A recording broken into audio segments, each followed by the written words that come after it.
Alô! E aí, gente, tudo bem? Bem-vindos a mais uma live. Vamos ver se eu vou convidar agora. Opa, tá entrando a galera. Vou convidar agora o meu amigo Lucas Campos. Bem-vindo, gente. Sejam todos bem-vindos.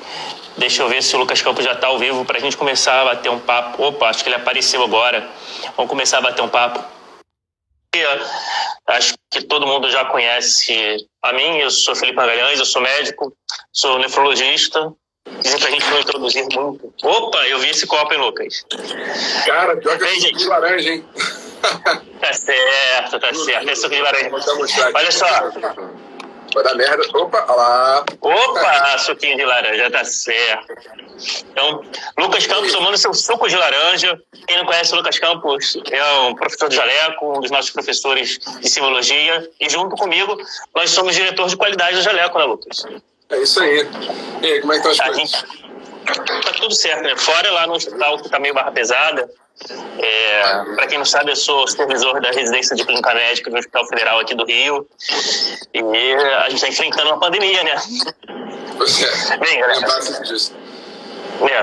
Gente, por favor, pessoal que está entrando aí, a gente vai bater um papo bem descontraído. Se der certo, eu vou fazer 2 ou 3 piadas que vão ser engraçadas. O Lucas já combinou comigo que vai rir. Né, Lucas? Ah, é? Eu lembro disso. Então, agora, sabendo, quando eu fizer piada, ria. Porque somos só nós dois aqui. E a galera que quiser fazer pergunta, comentário, tirar dúvida, fiquem bem à vontade, porque acho que o grande charme de rede social, de Instagram, é interagir, né? É isso aí, gente. Bem, a ideia hoje é a gente conversar um pouco sobre semiologia, mas sem aquele papo chato de semiologia, de decorar manobra, de ficar naquela coisinha, como é que faz isso, qual é o epônimo daquilo. Mas se a gente pensar a semiologia para medicina de verdade, né? E acho que ser médico não é fazer manobra, ser médico é ajudar as pessoas. Lucas tinha prometido aí contar uma história da semiologia, Lucas. Como é que é essa história? Eu prometi isso? Opa! Cara, assim, só para introduzir, né, o tema, é sempre bom a gente lembrar que semiologia, né, vem do estudo dos sinais, né? A gente estudar os sinais e sintomas que os pacientes apresentam de forma que a gente consiga aprimorar a nossa capacidade diagnóstica, né? A gente lembra aí que a anamnese corresponde a mais ou menos uns 60%, né, da eficácia que a gente tem de fazer um diagnóstico. Adicionando a semiologia, a gente começa aí a ganhar mais uns 20%, então chegaria só nesse bate-papo com o paciente, tocando nele, a 80% de acurácia, né? O que mostra pra gente que os exames complementares eles vão ajudar só em alguns casos.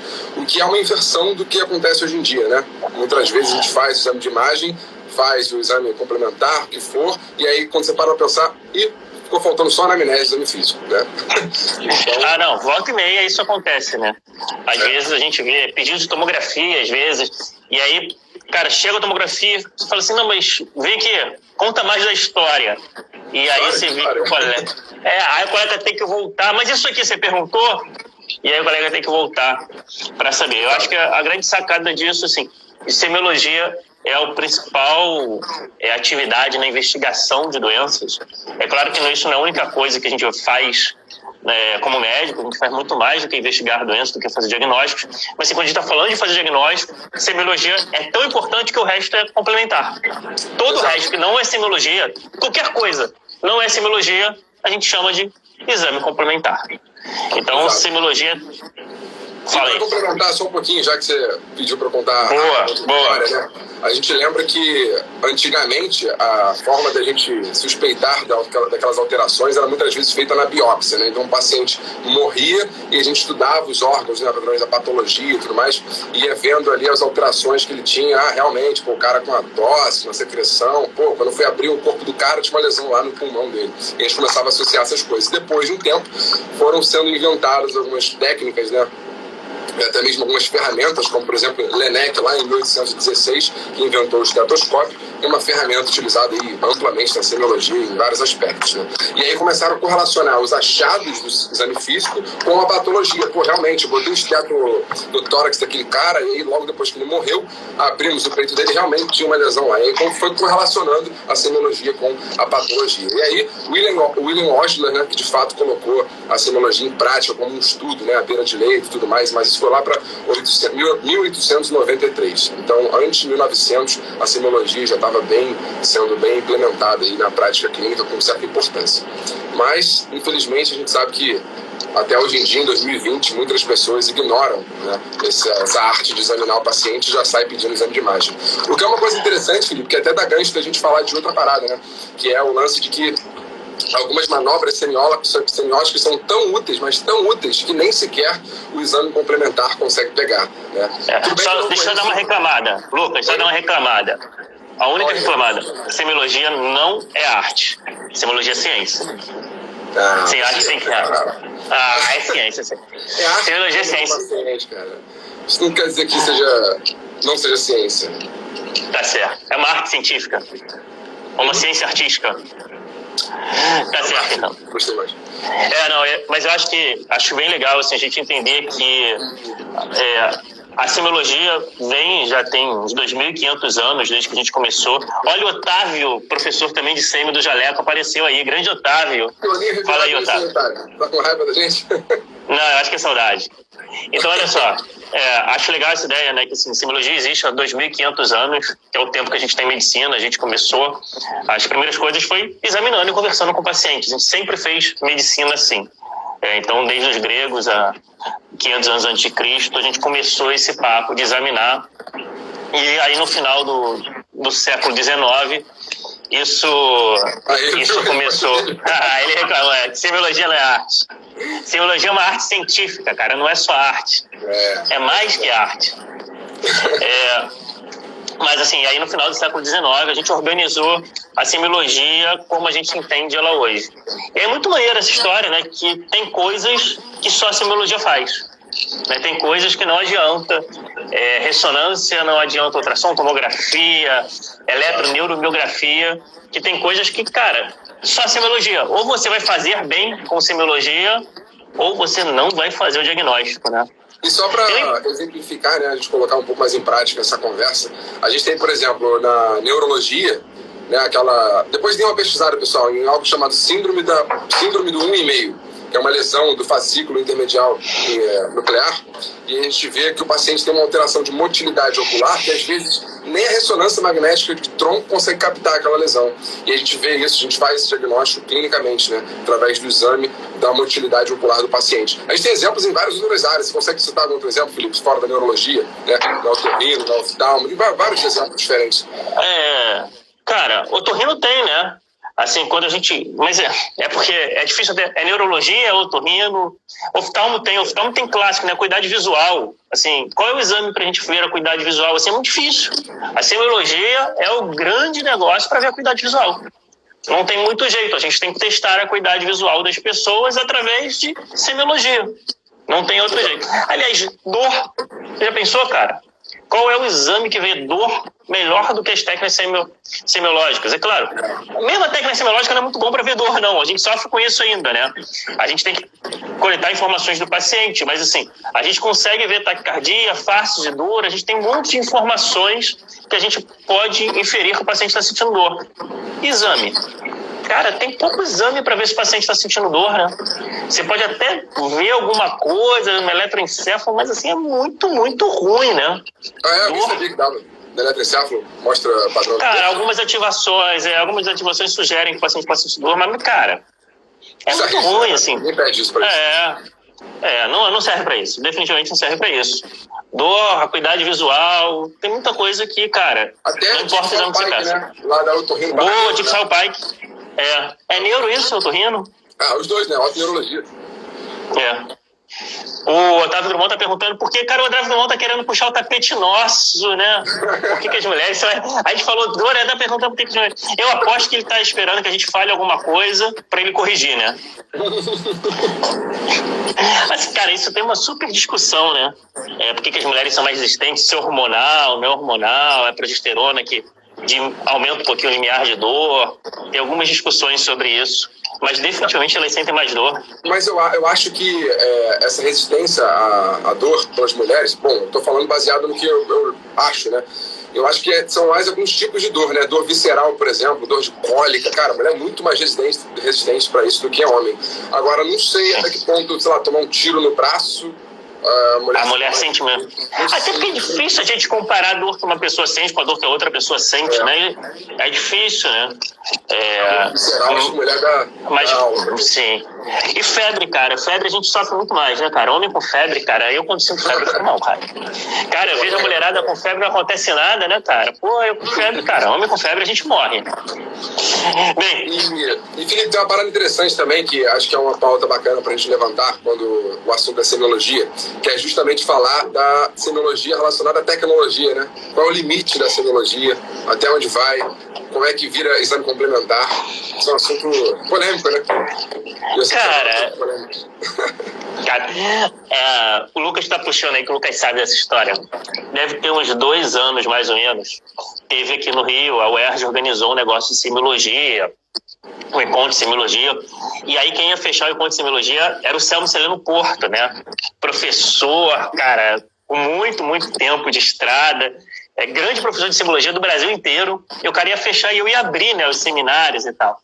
E aí lá no final... tinha uma parte de pergunta, né? Eu falei, eu vou mostrar que eu sou médico moderno e Selmo Celeno Porto é um médico antigo, né? E aí eu perguntei, Selmo, vem aqui, como é que é essa história de tecnologia?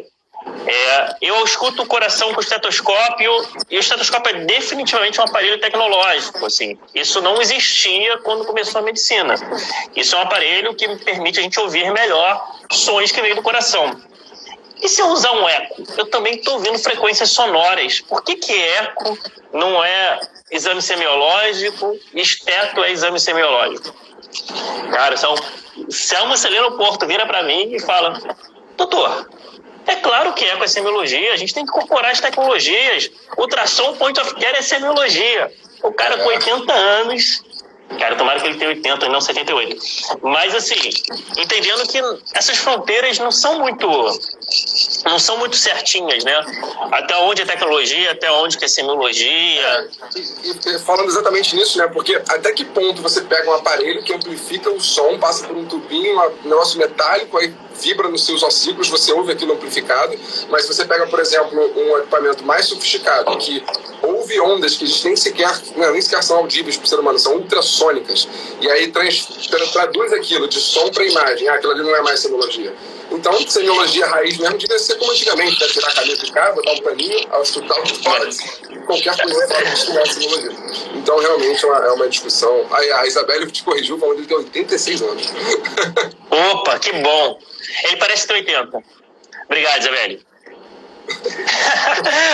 olha o retardo. Outro dia tive fé para entender o ponto que a mulher sofre durante o parto. Tá certo. Bem, Lucas. Eu acho que é isso, acho que não tem. Acho que não faz nem sentido a gente traçar uma linha a partir do qual é semiologia, a partir de quanto não é assim. Na verdade, o que eu entendo é que tudo é uma maneira de a gente entender o que está acontecendo com o paciente, a fim de promover mais saúde, né? A fim de diminuir o sofrimento, a fim de que ele viva mais, que ele viva melhor, tanto do ponto de vista biopsicossocial, assim, cara, isso é muito faculdade, né? Mas eu acho que o grande negócio é esse, assim, é ajudar o cara. Não faz muito sentido a gente falar assim, se você fizer o diagnóstico com ultrassom, isso não é semiologia, tecnicamente incorreto. Se você fizer o diagnóstico usando o esteto, tá ok. Cara, eu realmente acho que no século XXI a gente tem que quebrar um pouco essas barreiras e tentar, na verdade, assim, conseguir ter um monte de técnica que a gente domina, né? É não abrir mão de nenhuma, não tem por que abrir mão de alguma. E aí, esse é o... boa, o Otávio tá falando parada clássica, né? Depois a gente até comenta. Mas eu acho que o grande negócio é a gente não abrir mão de nenhuma, assim. Não adianta você ver bem o ultrassom e não saber bem, examinar bem com as mãos. Não adianta você ter um eco e não saber escutar o paciente. Você tem que saber fazer tudo. É ganhar ferramentas para ajudar mais pessoas. E aí acho que as duas coisas são perigosas, né? Eu acho que abrir mão da ferramenta. É exatamente essa, né? Que são ferramentas relativamente simples, né? A gente aplicar na nossa prática do dia a dia e que evitaria, muitas vezes, se bem aplicadas, de pedir um exame que às vezes é caro, indisponível, sabe? Submeteria o paciente aí para o hospital, enfim, ficar esperando. Eventualmente radiação, né? 90% a vantagem da semiologia é que ela tem, no geral, pouquíssimos efeitos colaterais, né? É grandíssima vantagem, né? Tem poucos efeitos complementares que não têm efeitos colaterais. E a semiologia não tem. No geral, não tem. Então, assim, essa é uma grandíssima vantagem. Tem outras vantagens, que, assim, fazer o mesmo diagnóstico, só você e o paciente, é mais legal. Gasta menos dinheiro. Você se aproxima mais, você melhora a relação com o paciente, você vai prescrever, a chance do cara aceitar a sua prescrição é maior. Então, assim, a relação médico-paciente melhora com a semiologia, né? Só o ato, é também filosófico, só o ato de encostar no paciente, às vezes, né, já dá aquela sensação de maior segurança, de maior credibilidade, né? Aquele médico mal encosta no paciente, às vezes o cara fala, não, semiologia nesse caso não precisa, né? A amnésia está claríssima que o diagnóstico é tal coisa. Aí o cara não encosta e prescreve o negócio lá, o cara nem encostou em mim, não vou tomar esse remédio, né? Sim. Porque um dos pontos é a relação, né, cara? A gente tem que ter uma relação de confiança. Como é que você não vai confiar num cara que vai te dar um remédio que pode você fazer diferença entre viver e morrer? Pois é. Então, acho que faz parte, a gente não pode abrir mão dessas ferramentas e entender. Eu acho que tem que entender, assim, quais são as limitações da ferramenta também, né? O Otávio falou um negócio aqui clássico, e tem um monte de estudo mostrando que semiologia mal feita aumenta o custo em exame complementar. A gente não tem dúvida sobre isso. Mas a gente tem que entender as limitações, né? A gente tem que entender as limitações da semiologia, porque tem coisas que não funcionam. Eu lembro. Um papo interessante, né? Porque a gente está, né, enchendo a bola da semiologia, e deve ser enchida mesmo, né? Tem vários aspectos positivos e ela tem que ser aplicada no dia a dia. Mas a gente tem que lembrar também que tem algumas manobras semiológicas que a gente não pode confiar tanto assim, né? Às vezes a gente faz o exame físico no paciente, aí não dá aquela alteração que você achou que fosse dar, e por não ter dado, você fala, então não é essa doença, pode não dar. Aquela coisa clássica, né? O maluco chega o cara chega com meningite na emergência lá.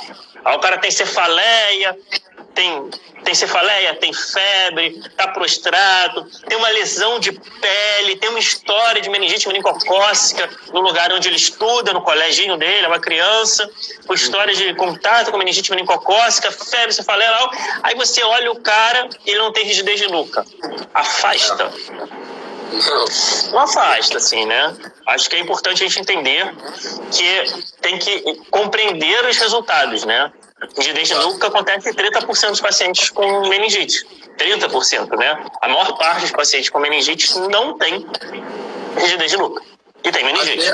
Até outras coisas, né? Do sinal de Roman, sinal da bandeira, empastamento de panturrilha, que a gente vê, cara, se não tem isso, não é TVP, não vai dar problema nenhum. O cara vai pra casa e volta com TEP, né? Chocado. Então é um negócio que realmente a gente tem que saber o limite, né? Aplicar, mas também saber interpretar, né? Principalmente quando diz respeito à sensibilidade, especificidade, pra gente saber se confia ou não naquele exame, né? E vai partir para um outro, vai ser aquele resultado mesmo e tá satisfeito. Inclusive, tem umas coisas interessantes, né? Por exemplo, se você parasse para pensar, até uma pergunta que eu queria te fazer. Se você fosse, sei lá, elencar aí uma manobra de exame físico que, cara, não tem jeito, você com certeza botaria ela, guardaria ela. Se você pudesse ter que escolher uma manobra só para levar para uma ilha deserta, semiologia. Você não pode fazer nada, só essa manobra. Como que você diria que, cara, essa manobra aqui, excelente? Eu sei que é uma pergunta, né, que para pensar isso na hora é muito difícil. Cara, a melhor manobra de semiologia, talvez não seja uma manobra porque são várias coisinhas juntas, é a aferição da pressão arterial.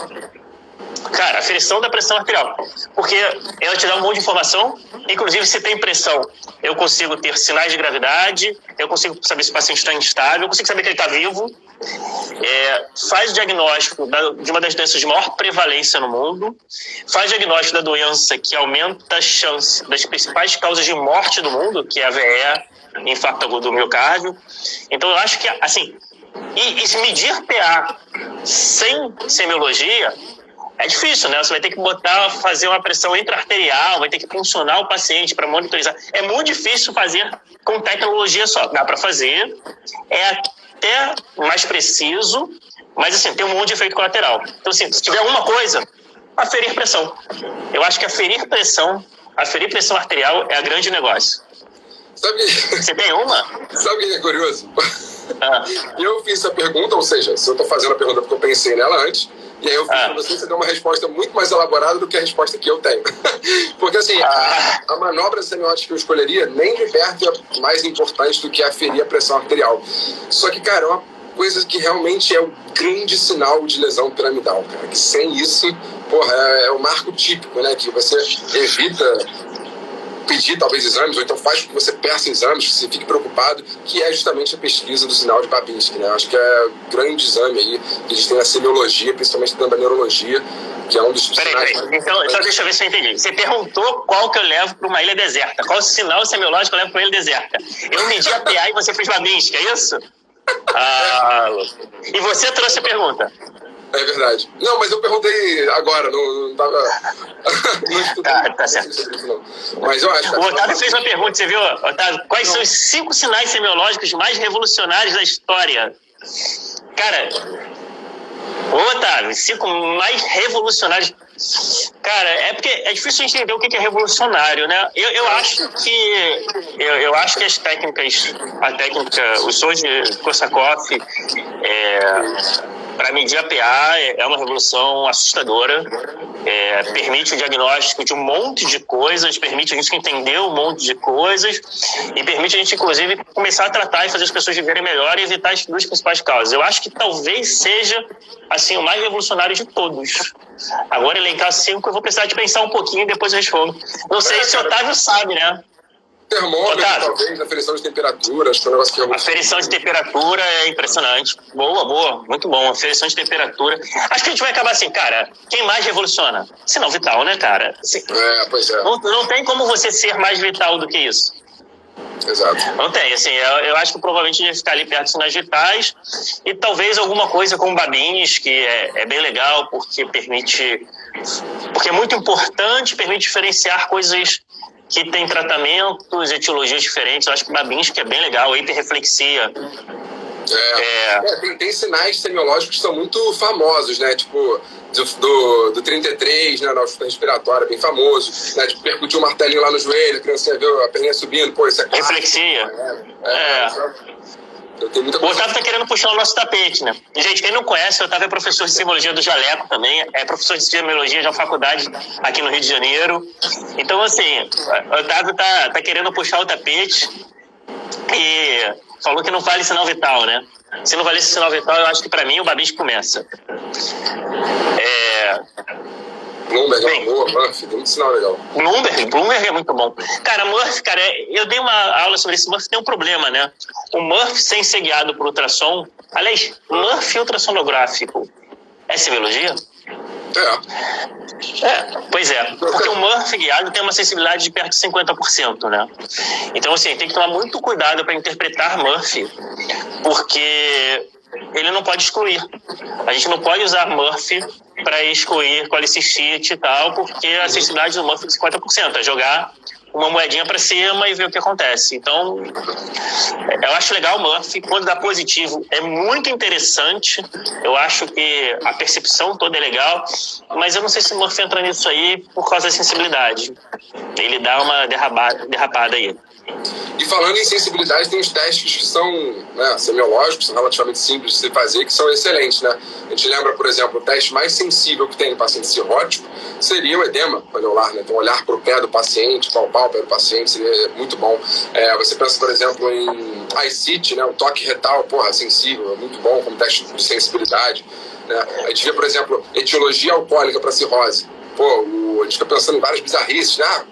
Dupuytran, edema de paróstase. Só que, na verdade, a gente pega lá o questionário CAGE, né, que seria, na verdade, não semiologia em si, mas mais anamnese, né, do que exame físico. Mas isso faz parte. Mais específico que tem. Então, tem coisas que são muito basais, muito simples, a gente perde isso. Para a própria insuficiência cardíaca, né, o Framingham todo é baseado em semiologia.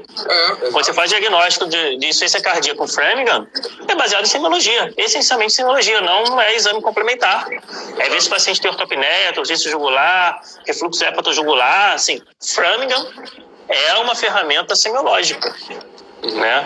Se você olhar várias ferramentas que a gente não percebe como semiológicas, Framingham, o CURB, né? Mas o CRB 65 para definir gravidade de pneumonia. Que foi, mas existe esse, né? Existe esse. CRB 65 é uma técnica de É uma técnica de semiótica.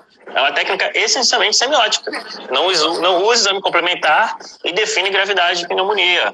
O Kisofa também, né? A novidade do Kisofa, o Kisofa é uma ferramenta de semiologia. Tem muita coisa que a gente não pensa que são ferramentas semióticas, porque ganham um nome diferente, não sei o quê, mas são ferramentas essencialmente semiotécnicas. Perfeito.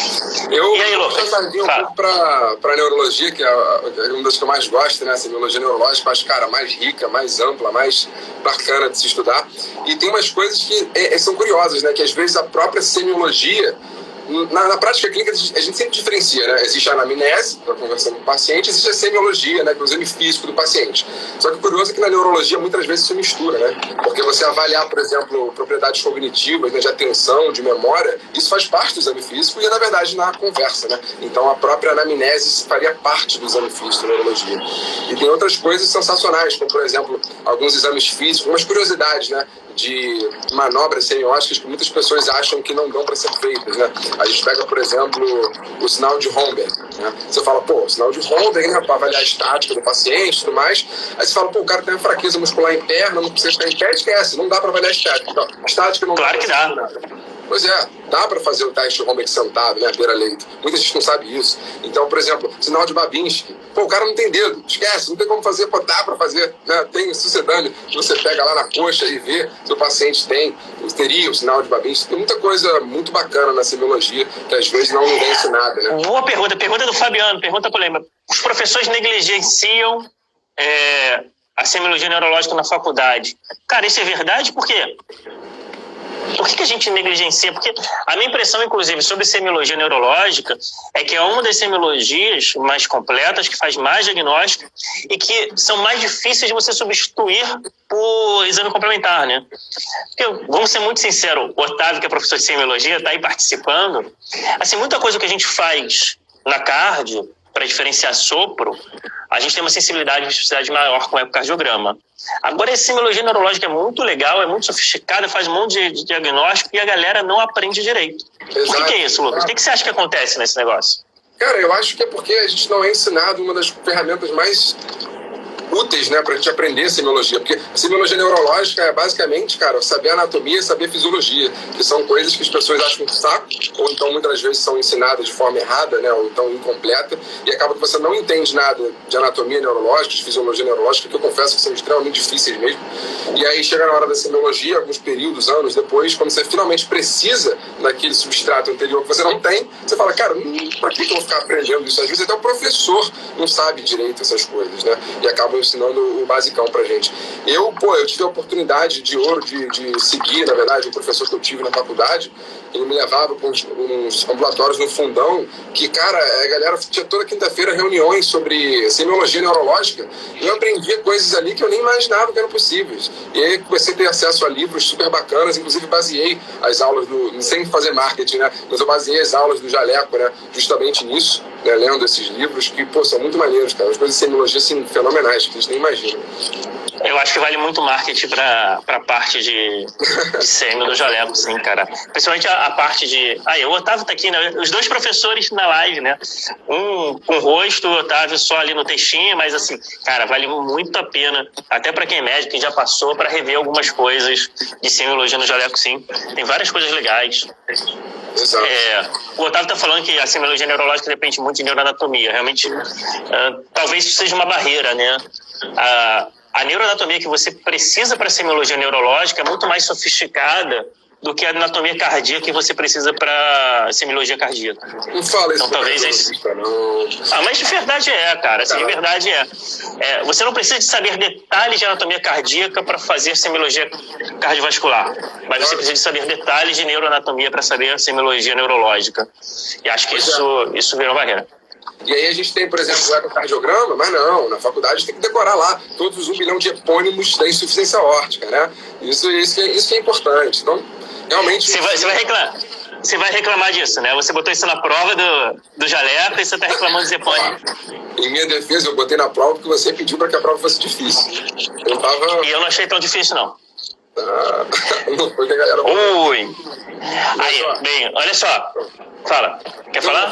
Eu ia te fazer a pergunta, cara. Você falou qual é a manobra semiológica que levaria para uma ilha deserta. Qual é a manobra semiológica que você deixaria numa ilha deserta, Lucas? Lucas, professor Otávio que está aí. Qual é a manobra semiológica que você deixaria numa ilha deserta? Tá bom, Otávio. Otávio vai pensando aí enquanto eu vou falar um negócio, que eu também tenho que... Mas, por exemplo, complementando, né, o que a gente estava falando, de que muitas coisas de semiologia não são ensinadas.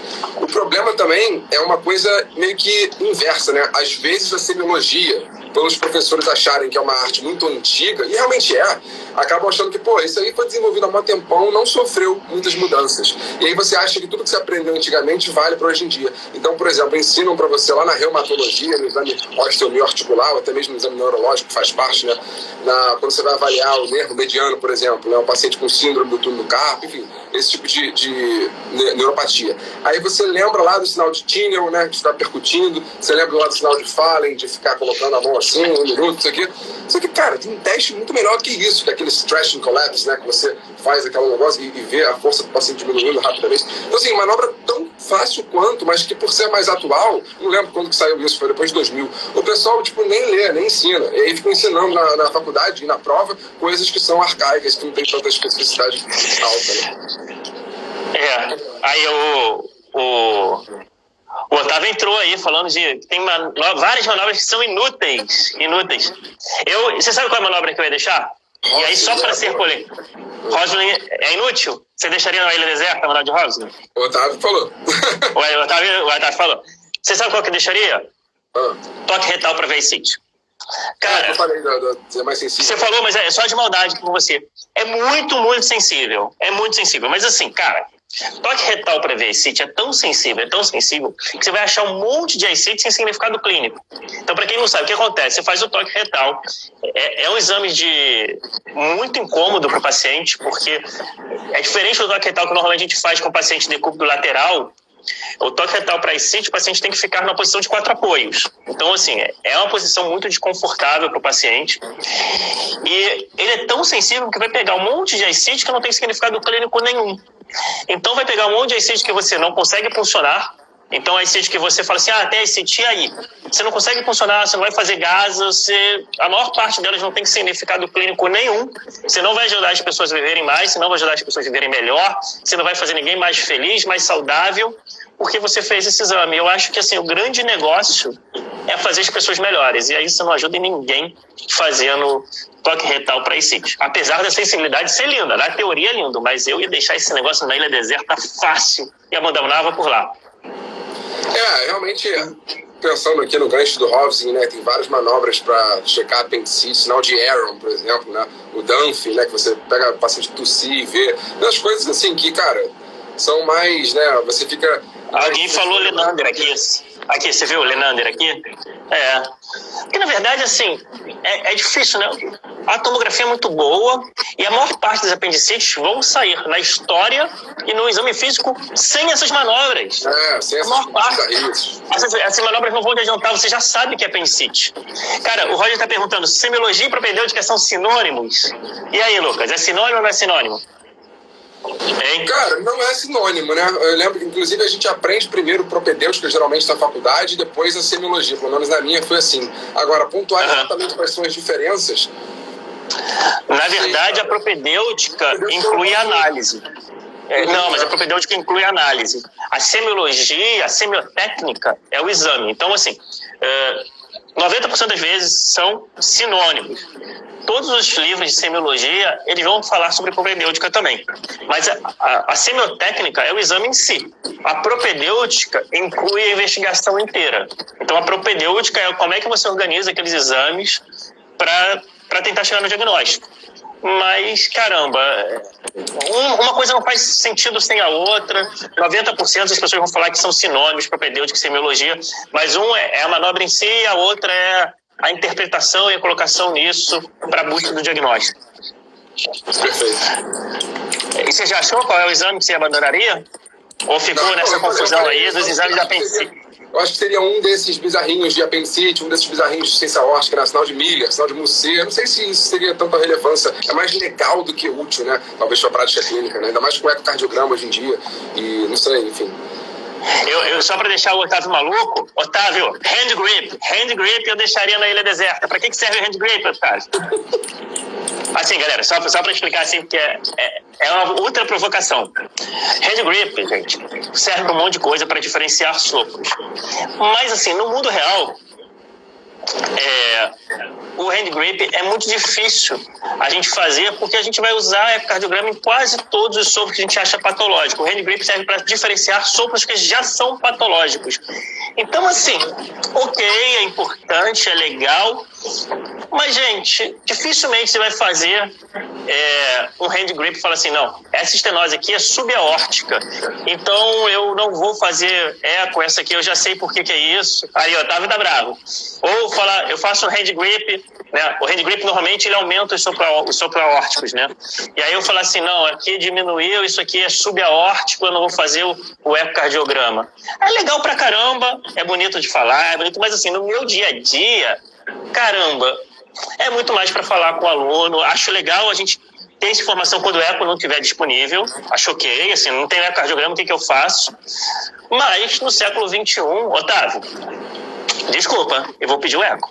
Então, assim, é legal eu ouvir o sopro, é legal eu entender o sopro, entender o que é, mas assim, para diferenciar sopros patológicos, é polêmica, né? Cai na prova, galera, conheçam, vão te cobrar.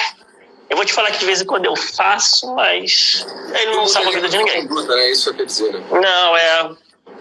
Não muda muito. Perguntaram aqui, cara, se o sinal de Chilaidite... Na verdade, Fabiano, eu acho que é Chilaidite, né? Sinal de Chilaidite. Chilaidite.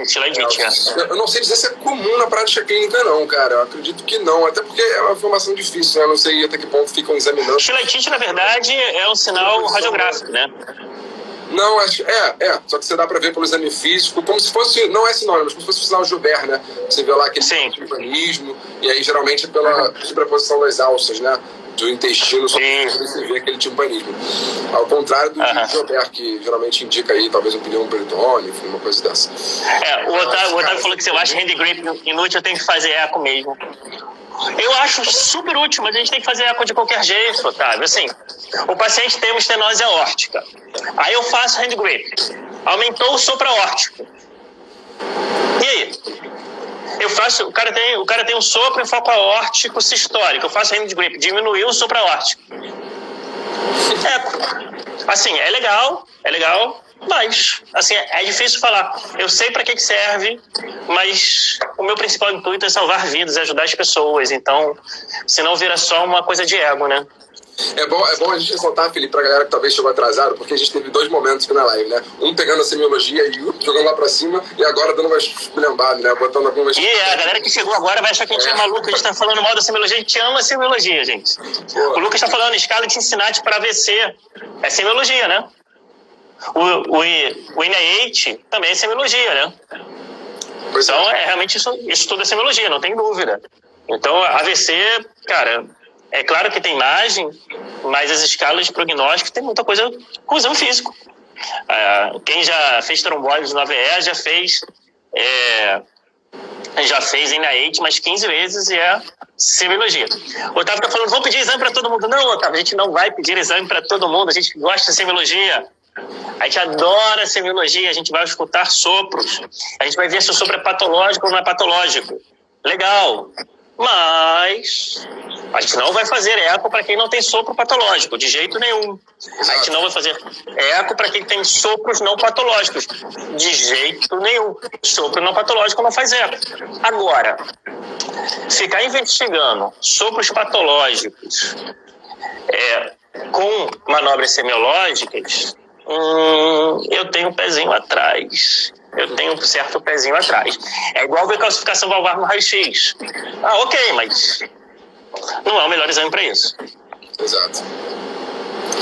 Mas você chegou a falar qual que você deixaria para trás? Não lembro agora da Ilha Deserta. O toque retal na CT, cara. Muito diagnóstico, muita sensibilidade, mas eu sou polêmico e eu deixaria para lá.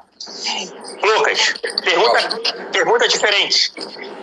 qual é o exame semiológico que você faz errado? Você faz algum exame errado ou diferente? Qual é o exame? Otávio, faz? Vocês fazem, gente? Quem está assistindo a live? Eu faço um que é na... eu faço um errado. Eu faço um diferente do que a semiotécnica clássica diz. Então, deixa eu falar esse eu lembrei agora. Na verdade, é um exame que não é errado, mas é diferente porque eu nunca vi ninguém fazer, só que eu já li um artigo que inclusive falava que o martelo neurológico ele não foi criado necessariamente, primeiramente, para a semiologia neurológica. A gente usava antes para auscultar o paciente. E é uma coisa que eu faço hoje em dia, na verdade, sempre fiz, que é auscultar tórax e abdômen. Percutir. Né? Percutir. Martelo, eu fiquei imaginando como é que era. Você botava isso no ouvido, assim? Percutir tórax e percutir abdômen com o martelo. E aí é uma ferramenta... Em vez de usar o dedinho. É muito melhor, porque o som é muito mais audível, né? Muito mais alto.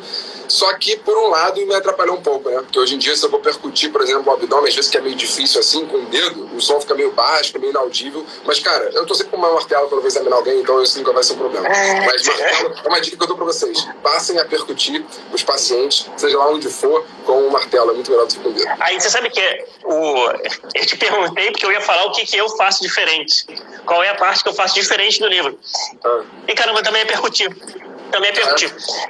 Classicamente, a maior parte dos livros ensina a gente a percutir com o terceiro dedo, né? Você bota ali e bate com o terceiro dedo. Eu, às vezes, faço... Na verdade, hoje eu fiz no hospital. Por acaso, eu percuti com o terceiro dedo. Mas muitas vezes eu percuto com o primeiro dedo. Eu percuto assim, com o primeiro dedo. Eu uso o dedão, tipo pandeira. A pandeirinha ali, assim. Porque... me é um pouco mais confortável. É a mesma coisa, na verdade, mas às vezes percuto assim com o dedão, como se fosse um pandeirinho, em vez de percutir com o terceiro dedo, igual está escrito na maior parte dos livros. Mas, então, assim... Só para voltar no assunto aqui, que eu acho que é interessante, né, que a gente estava discutindo entre semiologia e tecnologia, qual o limite, ou até que ponto não é mais semiologia e tudo mais, quando é que eles vão complementar. Mas fala um pouco, você deve ter lido mais do que eu sobre isso, daquilo que falavam, né, que o estetoscópio iria ser substituído pelo ultrassom. No ultrassom a gente só consegue que só o sibilo, né, que a gente conseguiria auscultar e que o ultrassom não gostaria. Você acha que isso é uma realidade? Vai ser em breve ou não? A viagem, isso? Sempre vai usar o... Cara, isso é outra polêmica. Então, assim, na verdade, eu acho que o grande ponto é a gente entender quais são as vantagens e desvantagens de cada técnica. Eu acho que o grande negócio de semiologia é conhecer as técnicas que existem, dominar elas e a gente poder aplicar para um ou para outro. É aquela coisa, para que eu vou fazer Kernicke e Brundzisk para um cara que eu tenho um nível de certeza muito alto que tem meningite? Cara, se o meu nível de certeza é muito alto, o cara tem, eu acho que é meningite meningocócica, tem história epidemiológica, o cara tá grave, tá com febre, tem cefaleia, vômito em jato, cara, eu não vou fazer Kernicke e Brundzisk, eu vou salvar a vida do cara. Mas assim, porque eu sei que a sensibilidade do Kernicke e Brundzisk é muito baixa. E se ela vier negativa, eu vou continuar achando que o cara tem meningite. Se vier positiva, não me adiantou muito. Então, acho que a grande negócio é isso, a gente entender quais são as vantagens e desvantagens. Assim, o ultrassom ganha do esteto. Olha só, gente, são duas tecnologias, são dois aparelhos que a gente não nasce com a gente, são duas maneiras de a gente ouvir sons que estão acontecendo dentro do corpo. Pode ser, a gente pode usar eles para tentar pegar ondas de som no abdômen, no tórax, mas assim, para ver ondas de som, tanto o esteto quanto o aparelho de ultrassom. Tem a história que realmente, para o sibilo, o esteto é melhor do que o ultrassom. Para o broncoespasmo, para a asma, então assim, não faz sentido, uma suspeita de asma, eu chegar lá com o meu ultrassom todo malandrinho, porque é melhor eu chegar com o meu esteto. Agora, no resto, eu acho que a gente tem que usar o que tem de melhor, cara. Eu sou um defensor do ultrassom point of care, assim, a sensibilidade, derrame pleural, cara. Eu vou ficar ali, auscultando, pedindo pro cara falar 33, não sei o que, percutindo o derrame pleural. Se eu tiver um ultrassom point of care para fazer, cara, a sensibilidade é muito melhor. A especificidade é muito melhor. Ainda pode me guiar para a punção, eu ver um nível, ainda consigo algumas outras informações extras. Assim, eu acho que não é substituição. Em medicina a gente não substitui, né? A gente vai adicionando. Então eu quero ter o esteto e o ultrassom. Cara, é crise de asma. Eu largo o ultrassom lá quietinho e vou com o meu esteto. Cara, é derrame pleural. Eu pego o meu ultrassom e deixo o meu esteto quietinho, porque ele não adianta muito. Eu acho que o negócio é complementar, como quase tudo, né? Quase tudo na vida a gente acho que não vai substituir. Acho que a gente vai adicionar, a gente vai ganhar mais uma ferramenta, mais uma coisa legal. O que você acha?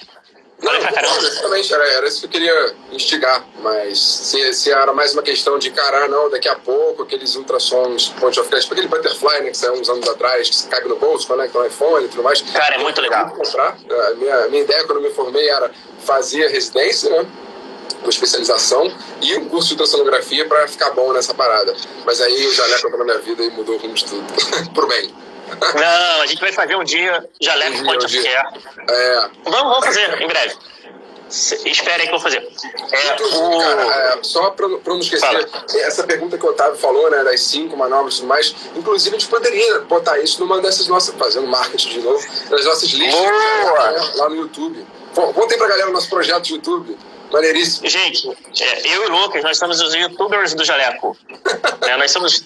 mas é verdade, nós somos os youtubers do jaleco. Então a gente tem uma parte que a gente fala de medicina, mas com um pouco de humor, falando sério, mas achando engraçado, né? E a gente tem uma parte que a gente fez no YouTube, que chama as listas do jaleco. A gente tem as 5... Caramba, até esqueci. Os 5 erros mais comuns da punção profunda, os 5 nomes anatômicos mais absurdos, os 5 melhores livros de anatomia. Então tem várias listas do jaleco, a gente faz brincando, mas falando de coisa séria e tecnicamente correto. A gente não avacalha a medicina, a ideia não é essa. A ideia é só deixar o negócio mais lúdico, mais engraçado. Então, galera que não conhece a lista do jaleco, recomendo. Vai lá, comenta, curte, reclama se não gostou. Geralmente as minhas piadas são melhores. Os 5 CIDs, a Isabelle viu dos CIDs. Tem 5 doenças que pode falar em toda a sessão clínica, tem muita coisa legal. Inclusive... Só não fala na minha residência que eu mato o residente quando eu te falo aqui. Como é que é? A dos CIDs são muito bons. Só não pode contar isso para os meus residentes, para eles não ficarem chutando de qualquer jeito lá. Mas assistam lá e depois vocês vão entender. Vai todo mundo falar que eu tenho tuberculose. Não pode.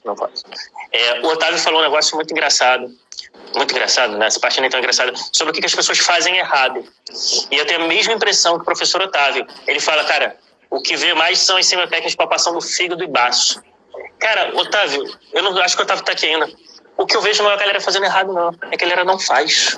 O pessoal não faz, assim. Eu tô com um paciente internado hoje lá na enfermaria do hospital que eu trabalho. E, cara, tem um paciente com esplenomegalia.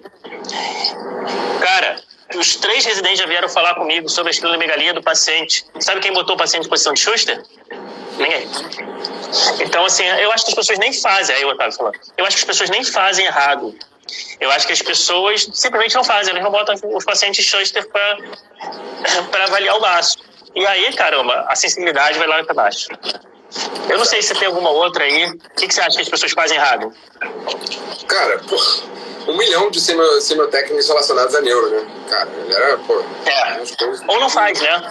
Muitas vezes o cara não faz. Exatamente. O cara não faz. O que eu mais vejo é o pessoal não fazendo manobras importantes do que, de fato, fazendo alguma muito errada, assim, né?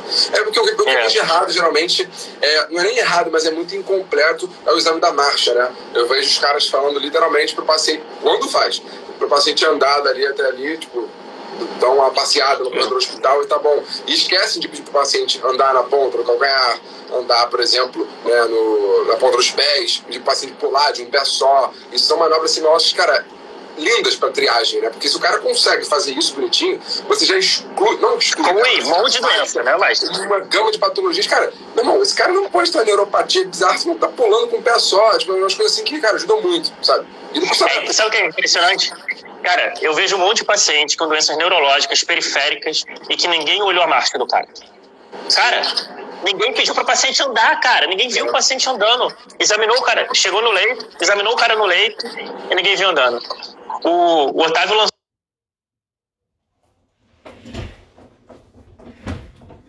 uma aqui. O que eu acho o melhor de todas as técnicas semiológicas, a mais importante, a mais revolucionária, as pessoas erram. Aferir PA.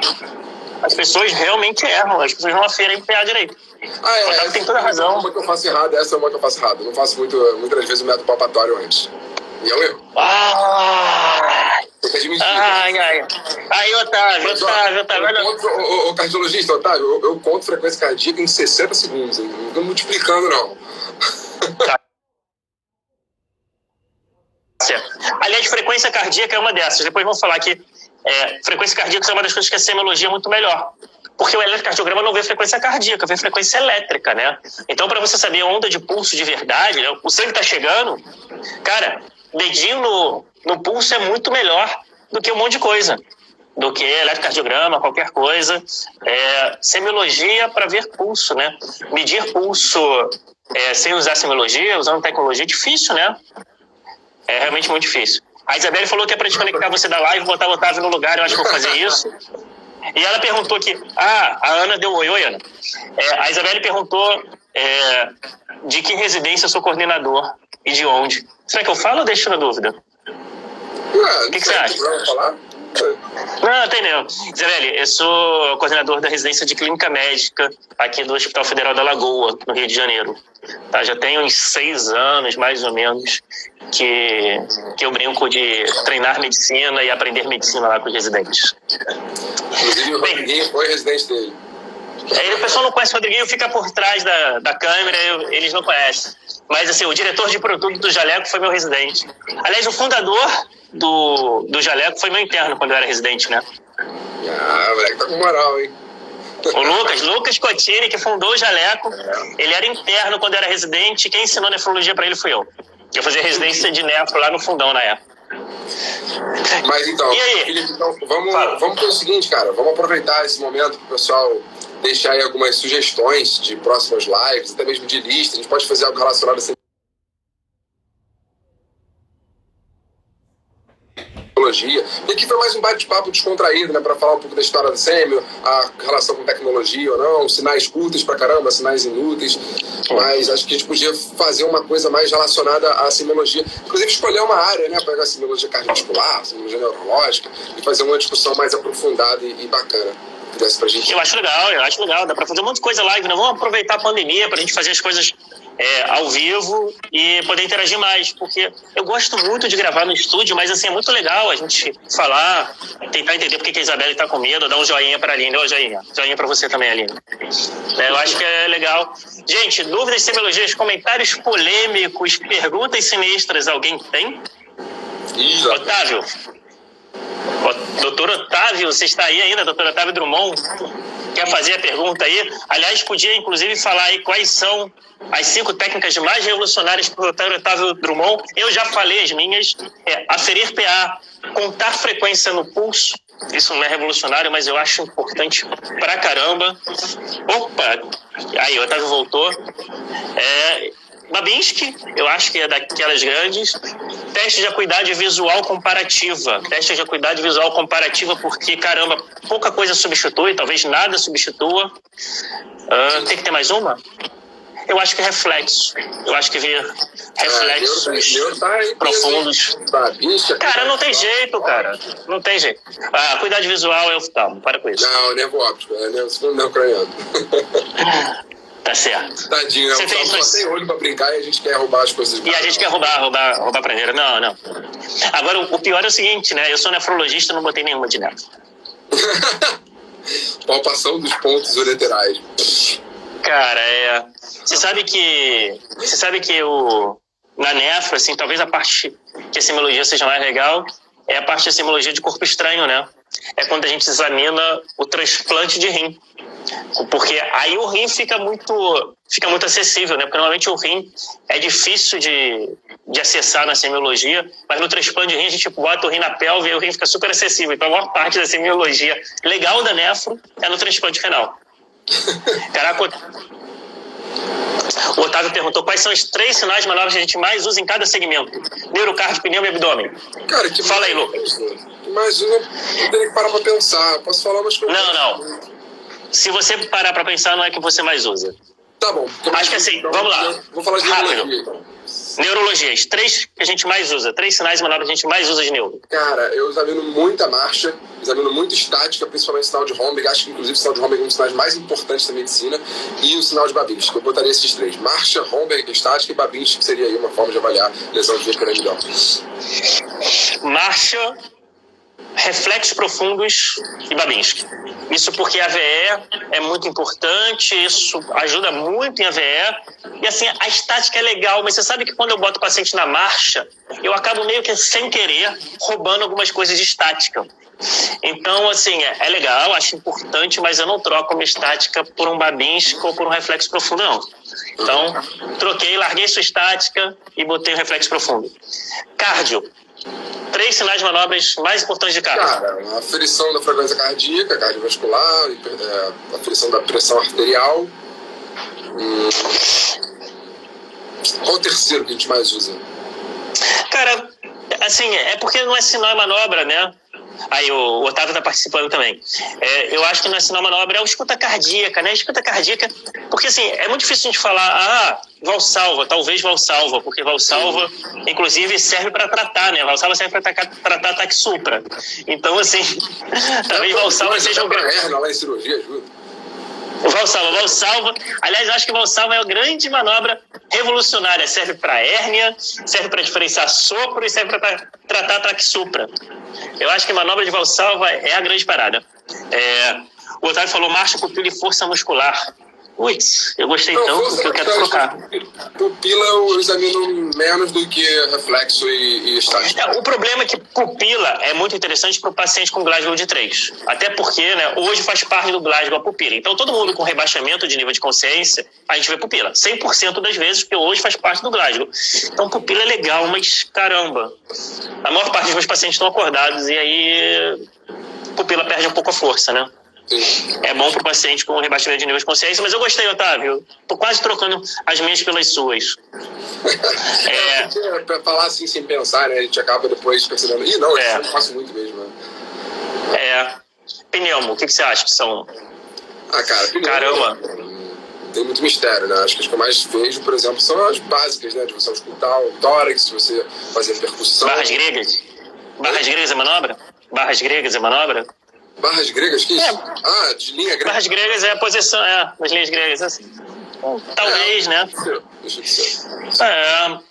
Percutir, talvez, assim, eu percuto tórax. Quando eu não escuto, a gente percute, mas assim, você acaba não percutindo tórax de todo mundo quando a escuta tá normal, né? É difícil, assim, o que a gente mais usa em tórax respiratório, né? Em tórax inclui cardio, um monte de coisa. Eu não sei o que o Otávio acha. Bota aí, Otávio, assim. Né? Abdômen, por exemplo. Oximetria é respiratório? Deixa de ser. Cardiovascular, abdômen. Abdômen, o que você usa? E a palpação profunda, é uma coisa que eu examino bastante. Óbvio, junto com a superficial, mas palpação em geral. A ausculta abdominal, cara, é um negócio que não tem umas horas que são meio duvidosas, né? Traz uns borboletos. Sério mesmo? Eu faço muito. Não, eu faço muito, mas assim... Eu acho importante. Às vezes me traz informações meio tipo, cara, sabe, não... Mas eu vou te falar, a ausculta abdominal é uma daquelas coisas que a semiologia faz que o exame complementar não faz. Como é que você vê qual é o exame complementar que resolve a ausculta abdominal inteira? Trânsito intestinal? Assim, é difícil. A ausculta abdominal é muito importante, cara. Assim, informação de peristalse de luta é uma informação que você não consegue ganhar nem na TC. Acho que a ausculta abdominal, assim, é um abdômen silencioso, caramba. Eu acho que a ausculta abdominal é uma das coisas mais importantes que o pessoal menos faz e que ainda faz errado. O que foi? Por exemplo.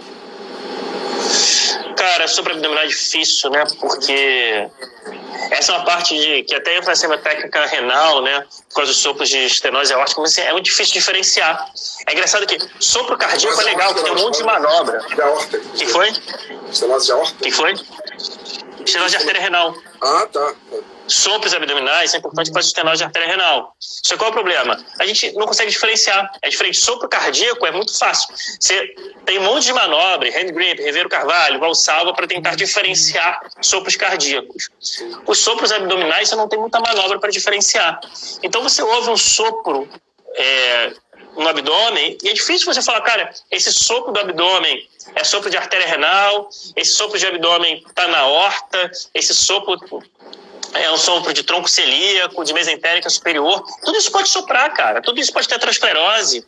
É difícil pra caramba. Eu lembro na faculdade, quando eu tava aprendendo essas manobras, uma vez eu cheguei sozinho pra examinar o paciente, tinha um sopro, cara, abdominal, que eu fiquei desesperado. Falei, porra, esse negócio é um aneurisma, uma bizarrice. Quando fui ver, só porque a mulher era muito magra, sabe? Tipo, as coisas assim. Não, eu já fiz ressonância de abdômen de uma mulher que eu palpei a aorta. E, cara, eu falei, cara, tem aneurisma, não é possível, cara. Eu palpei a aorta, a mulher tinha dor abdominal, mas ela era muito magra. Ela tinha eu falei pouca gordura. Era na palpação. Desculpa, palpação, né? Palpação. E aí você pega a aorta, eu já fiz ressonância. O plano de saúde não deve ter ficado muito feliz comigo, não. Mas, assim, eu não conseguia. muito desconfortável. Tava palpando uma aorta, ela parecia grande na minha mão. E aí? Essa foi a sequência correta, né, do ponto de vista médico, né? Sim.